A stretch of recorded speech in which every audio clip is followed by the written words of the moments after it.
Former Senate President Franklin Drilon warned against what he called the tyranny of the majority after the Senate majority bloc moved to amend rules allowing senators to vote remotely. Sabi ni Drilon, sa tingin niya, itong proposed rule change is now gawa-gawa nitong mga majority senators. So ito pong biglaang reorganization sa liderato po ng Senado, pati yung muling pag-rebrand ng Senate Blue Ribbon Committee, hindi po siya simpleng Look, Amy Marcos speaks before members of the press during the forum in Quezon City on Wednesday. The senator said the allegations she presented during her privilege speech in the Senate, which she later withdrew, were based on interviews with various officials that she compiled. She also claimed that nagbabagang mga balita at pagtalakay sa mga isyu ng lipunan. Bulsa! Opinyon, banat at paglalantad sa katotohanan. Bulsa! What you see is what you get. You decide. Yan po mga kababayan, si Dante Maravillas o maging si former Senate President Franklin Drilon, hindi po nagustuhan ang galawan ng mga nasa majority senators. Bastusan na niya ang ginagawa ng mga senador na to. Former Senate President Franklin Drilon warned against what he called the tyranny of the majority after the Senate majority bloc moved to amend rules allowing senators to vote remotely. Sabi ni Drilon, sa tingin niya, itong proposed rule change is now directly connected to the impeachment trial ni Vice President Sara Duterte. It is now connected to the impeachment trial, sabi po ni Drilon. He said, remote voting could affect crucial rulings niya in the impeachment proceedings, especially if senators who are detained or hiding from arrest are still allowed to vote. Drilon cited a possible subpoena for Duterte's bank records as an example of a ruling that could require majority support in the impeachment court. Halimbawa, yung bank record ni Vice President, kung humingi ng subpoena ang prosecution at hindi payagan ng presiding officer, tapos i-appeal sa impeachment court, kailangan makakuha siya ng support ng majority. Kaya very crucial ito.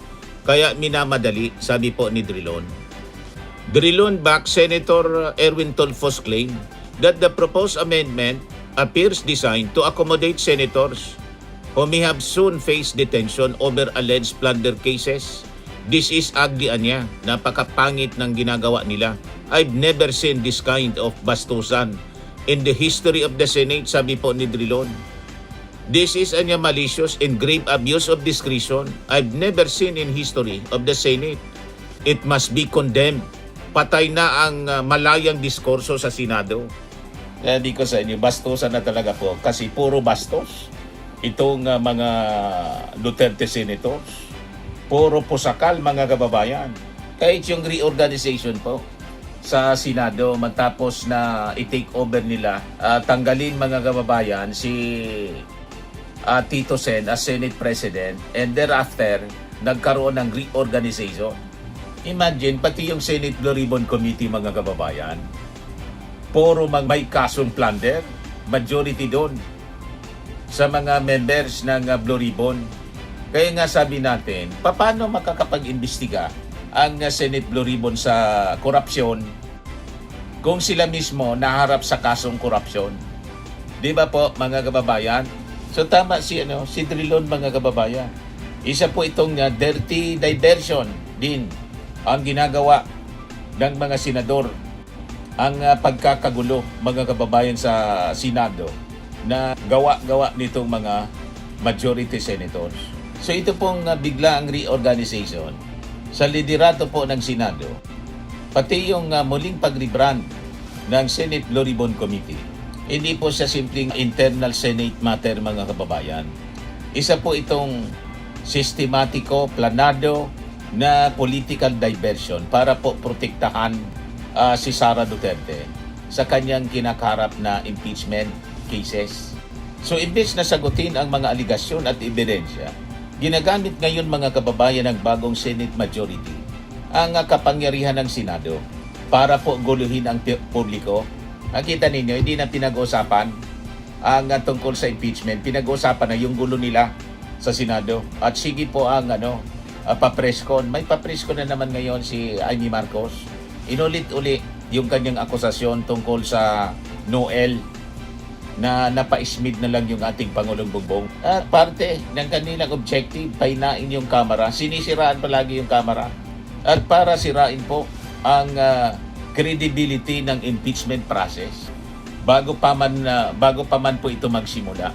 Yon ang nakikita natin na ginagawa ngayon nitong mga majority senators. Malinaw po yung ginagawa nila, positioning upang maagaw ang kontrol ng mga sensitibong committee at tulad po ng Blue Ribbon bago pa man umusad yung impeachment trial. So yung mga gawa-gawa nilang mga issue ay nagsisilbi po siyang smoke screen para para matabunan po yung tunay na mga issue. Ang tunay na issue po, yung usapin ng accountability ni Sara Duterte. So anong nangyayari ngayon? Imbes na pag-usapan yung mga aligasyon ng korupsyon laban kay Sara Duterte, yung mga anomaly sa confidential funds at mga questionabling transaksyon, inuuna ngayon ng majority bloc sa Senado yung paggawa ng ingay laban po sa mga House prosecutors. Ito po ay isang classic diversionary tactic. Kapag dihado po sa legal na laban, lumilikha sila ngayon ng bagong away. Nakikita ninyo ang nangyayari po sa Senado? Para ang intensyon? Para i-confuse, para malito ang publiko. Ginagamit nila yung Senado para mga kababayan painain yung impeachment. Ang ginagawa nila ay isang institutional sabotage.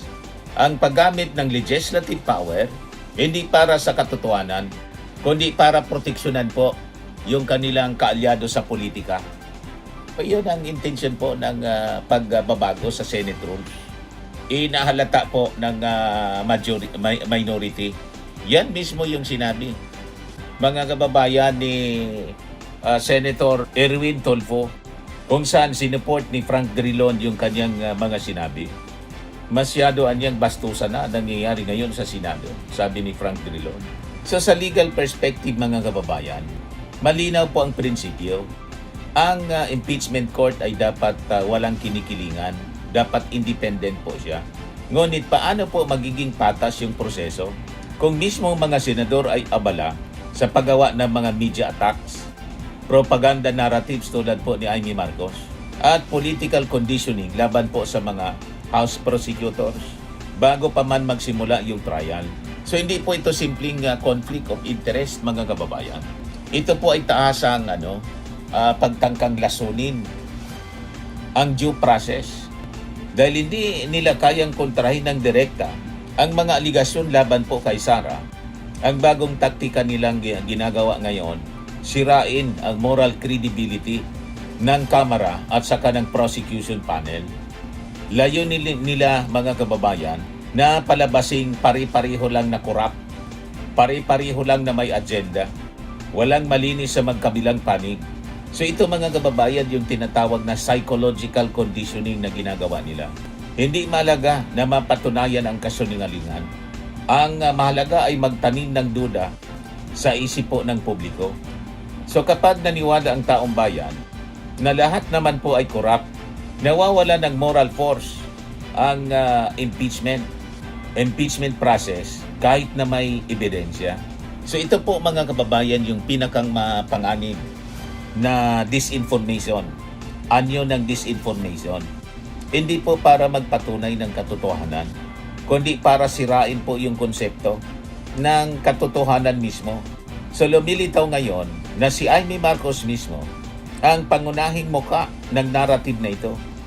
Narrative warfare na ito mga kababayan. Nagpapresko na naman kanina. Ayan. Look, Amy Marcos speaks before members of the press during the forum in Quezon City on Wednesday.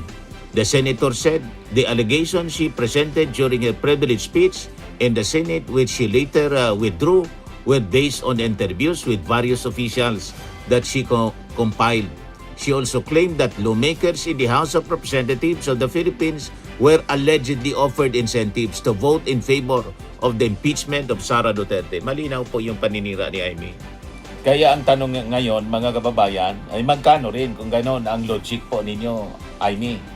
magkano din ang inoffer sa iyo ni Sara Duterte at possibly ng China para idepensa si Sara na pro-China.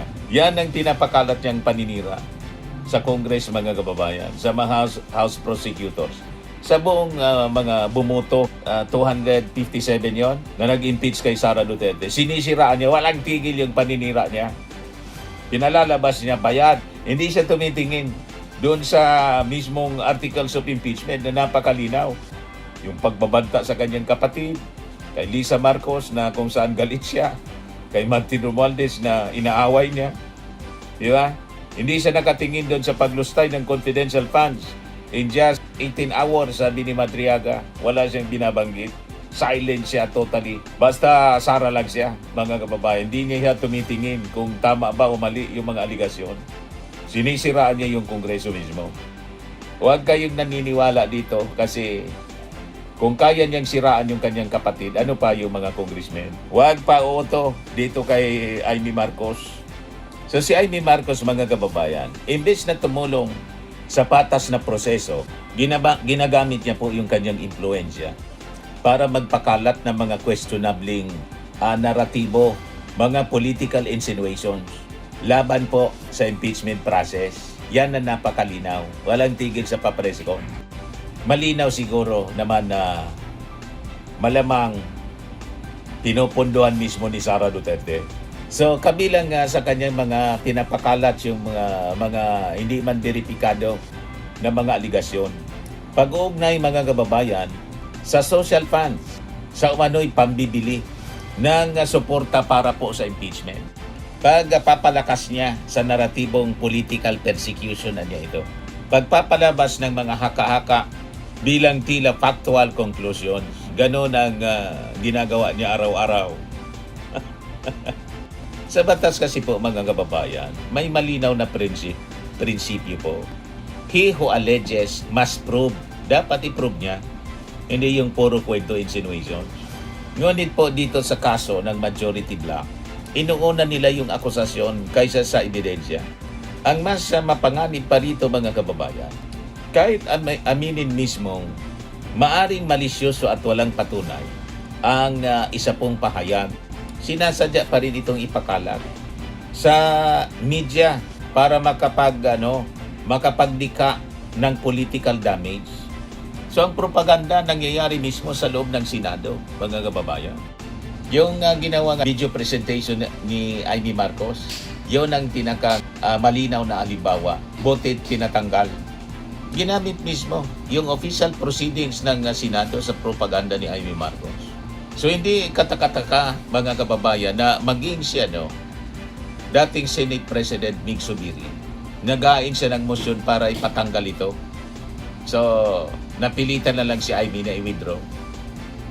O di ba? So kapag ang mismong Senate records ay kailangang linisin mula sa disinformation, malinaw, mga kababayan, na may malinaw na malalim na problema sa integridad po ng kasalukuyang majority bloc. Isa sa pinakadelikadong pagpapakalat ngayon ng hinala, taktika sa propaganda, yung kwento na ginagamit daw po yung social assistance funds bilang pork barrel o suhol para lang daw palakasin yung impeachment laban kay Sara Duterte. So, malagang tandaan po natin, wala man pong nilabas na ebidensya para suportahan po ang akusasyon na to. Ngunit, kahit wala pong patunay, sadyang ibinabato po ito sa media ecosystem upang magmukhang may kapalit o kaya bayaran yung impeachment process. So ito po yung tinatawag na textbook political poisoning. Maglabas ng paratang o ulit-ulitin po lang sa media, hayaan na lang po yung duda na gumawa ng trabaho. Sa legal perspective, mga kababayan, hindi po sapat yung insinuation. Hindi sapat po yung baka. Hindi sapat yung posible. Ang korte po hindi gumagalaw sa chismis. Ang impeachment ay hindi po dapat ibinabatay sa propaganda. So patuloy ding pinapalabas ni Amy Marcos na ang mga kongresista at senador ay pinipilit o tinatakot upang suportahan yung impeachment. Muli po, wala pong konkretong ebidensya sa bagay na to. Kumbaga, may mga kaso yung mga senador. Ito'y consequences po, yung iniimbestiga ng ombudsman. Consequences ng mga mali nilang ginawa, yung pagkasangkot nila sa flood control scandal. Alangan man hindi sila habulin ng gobyerno. Pabayaan na lang kasi may impeachment. Di ba? At isa pa, yung pagpatakas nila, mga kababayan kay Bato de la Rosa, alangan hindi sila panagutin sa kasong obstruction of justice. Ginawa nila yon, yung mali ginawa nila, kailangan nilang panagutan sa ilalim ng batas. Walang kinalaman doon yung impeachment laban kay Sara Duterte na ginagawan sila ng kaso. Kumbaga, yung kasong yon, sila yung mismong gumawa kasi sila yung gumawa ng mali. Sila yung gumawa ng labag sa batas. Tama po mga kababayan? So dito sa mga pinapakalat niya, pinapalabas niya na hindi tunay yung articles of impeachment. Pinapalabas na scripted lamang yung buong proseso.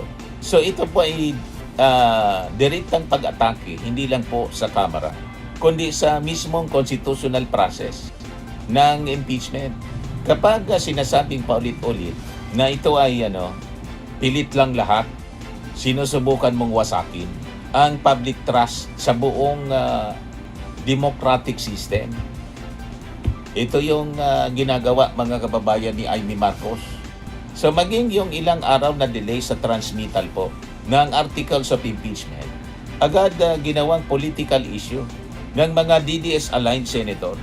So sa halip na unawain nila yung logistical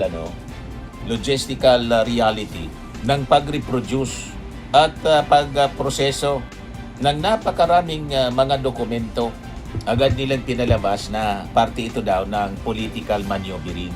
Muli po, walang ebidensya ng masamang intensyon. Puro lang insinuation, puro lang political spin. Ito yung paulit-ulit na pattern na lumilika ng duda, magpakalat ng hinala o ulit-ulitin para magmukhang totoo. Ganon yung strategy. So ang pinakamalaking tanong, bakit takot na takot sila? Yung kampo ng mga Duterte, itong mga Duterte senators, takot na takot sila sa impeachment. So kung mahina ang kaso laban po kay Sara Duterte, bakit kailangan i-reorganize nila yung liderato ng Senado? Buhayin yung Blue Ribbon at kontrolin nila mga kababayan. Bombahin ng propaganda yung media. Siraan yung mga prosecutors. Gumamit ng diversionary tactics. Magpakalat ng mga walang ebidensyang naratibo. Sa batas mga kababayan, may simpleng prinsipyo. Ang inosente po ay dumidepensa gamit yung ebidensya. Ang desperado kasi malakas yung kaso at guilty. Mga kababayan, malinaw na guilty. Doon pa lang sa pagbabanta sa ating Pangulo, guilty. Pati sa confidential funds na tambak na mga chichiria, yung beneficiary. Gumagamit sila ng depensa, gamit yung diversion, nililihi sa issue. Yun ang taktika mga kababayan na malinaw. Ginagawang sandata yung propaganda. So hindi simpleng politika mga kababayan yung nangyayari ngayon. Ito po ay sistematikong pagtatangka na gamitin po yung Senado at saka yung Blue Ribbon Committee bilang isang political shield upang pahinain po yung impeachment process laban kay Sara Duterte. Sa halip po na sagutin yung mga aligasyon sa legal at konstitusyonal na pamamaraan, inuuna po ng majority bloc ang mga propaganda, diversion, psychological conditioning at saka disinformation upang guluhin po ang publiko at saka para sirain yung credibility ng Kamara bago pa man magsimula yung aktual na trial. So kapag ang Senado ay ginamit na hindi para po sa katotohanan, kundi para sa political survival ng iilan, hindi lamang po impeachment yung naapektuhan, kundi mismo yung tiwala ng mga mamamayan sa ating batas, sa demokrasya, at saka sa mga institusyon po ng gobyerno. Tama po, mga kababayan. Firmax Firming and Lifting Cream, pinapahid po sa mga pulses in affected area. Mainam po sa paninigas ng mga kaso-kasuan. Ito naman po, Automax Radiant Serum. Sa mukha naman yung application. Anti-aging po siya. You will look 10 years younger than your age. Sa mga cancer patients naman po, baka lang gusto ninyo itong itry. Neng siya red mixed fruit drink. Hindi mo po siya gamot, food supplement siya. Kaya lang, gawa siya mga kababayan sa goji berry. Yung goji berry may anti-cancer properties. O ngayon, yung mga inquiries ninyo, dumiritso na lang kayo sa aming messenger sa Facebook para masagot namin agad. Ayos pa? Ayos na ayos niya, Mr. Maravilla. Sa mga nagana po ng malinis and spacious fitness gym, pumunta lang po kayo sa aming Colossal Fitness Gym. May Grab car rental din po kami. But anyway, ito po pala yung aming bagong product na binibenta online. I am worldwide amazing pure organic barley powdered drink mix from Australia. Negosyo to ng aking anak na architect entrepreneur Riz Maravillas. Ayan po. Kontakin na lang po ninyo siya, Riz Maravillas on Facebook. Ang mga health benefits niya, boost immunity, improves digestion, enhance energy levels, packed with antioxidants, prevent cancer. Ito naman po yung bago naming product na binibenta online. Eye Glow Serum, whitening po siya. Tingnan ninyo yung epekto sa aking anak na architect before and now. Yung mga inquiries po ninyo, dumiretso na lang kayo sa kanyang Facebook account, Riz Maravillas.